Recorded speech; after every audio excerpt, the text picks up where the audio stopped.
Charles remains supremely confident both of victory and his welcome by the English people. King George II is both a usurper and a tyrant.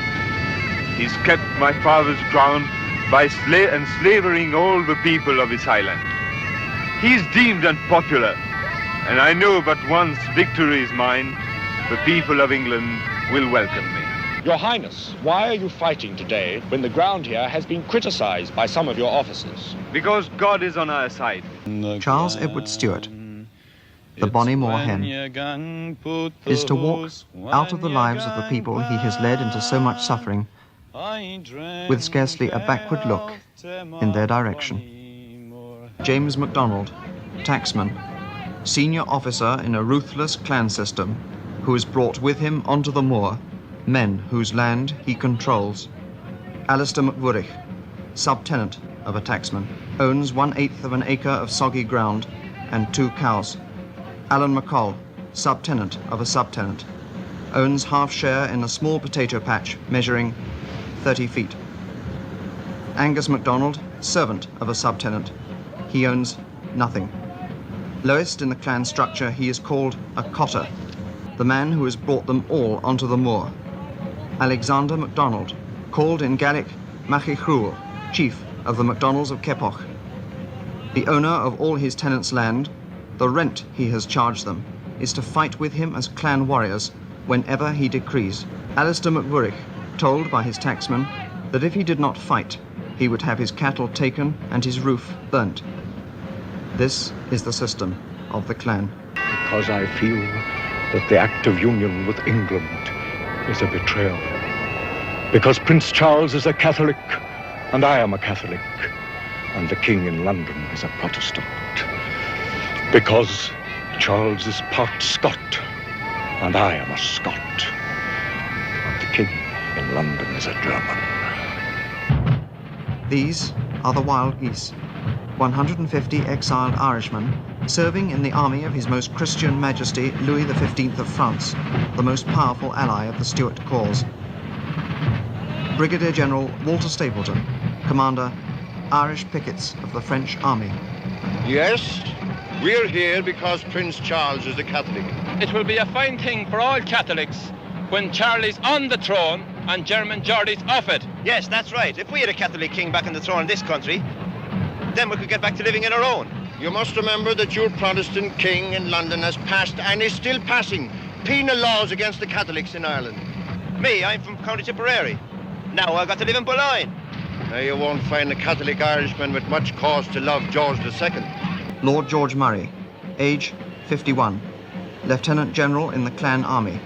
Blunt, imperious, this man has bitterly quarrelled with Charles over the chaos in the army administration and over the choice of this battlefield. Chosen by John William O'Sullivan. Flat, treeless, devoid of shelter, ideal for the employment by the British Army of its cannon and cavalry. And from behind the shelter of these walls, which O'Sullivan has refused to pull down, Lord George Murray also fears both crossfire and outflanking. Mr. O'Sullivan, in view of what Lord George feels about the battlefield, have you inspected the ground yourself? No, I have not. Why not? Because I don't deem it necessary.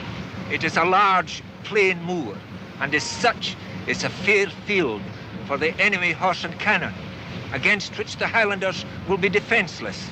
I have informed His Royal Highness that it is a good field, which I believe it to be. I have told the Prince I do not like it. 9,000 men in 16 infantry battalions, 3 of which are themselves Scot.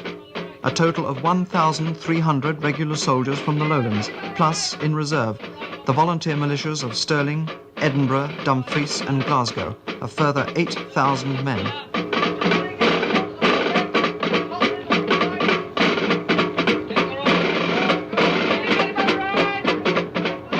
Charles Edward Stuart, regent claimant to the thrones of England and Scotland, has more Scots in arms against him than for him.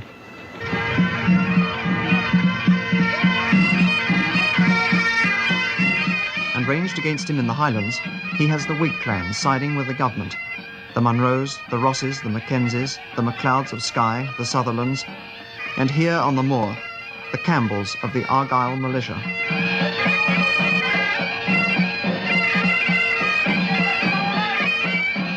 Here to fight Charles and his rebellion, here to take clan revenge, Angus Ian Campbell, wife murdered by the MacDonalds.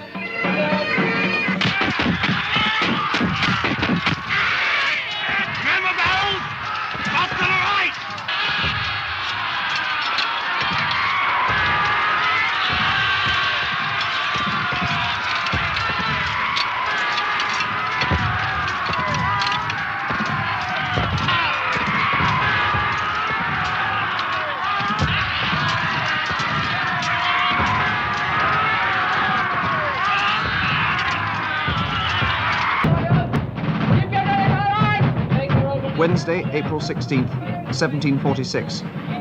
This is the advance battalion of an English government army of 9,000 men. Halt! 2:14 p.m. The battalions of Cumberland halt at the lines held by the rebels 1 hour and 8 minutes ago. Battalion, shoulder your pilocks! The year of the Prince had ended, but for the English government, this was just the beginning. Systematically, and with due parliamentary legislation, they proceeded to eliminate all the things that made this man unique and that gave him the strength they so feared. They penalized the wearing of his Highland dress, penalized the weaving of his Highland tartan, penalized the worshipping at his church, penalized the carrying of his weapons, penalized the playing of his music. They removed the authority of his chief and in one blow smashed forever the system of his clan. They then encouraged his chief to lose interest in him, to evict him, and to replace him by the more profitable sheep.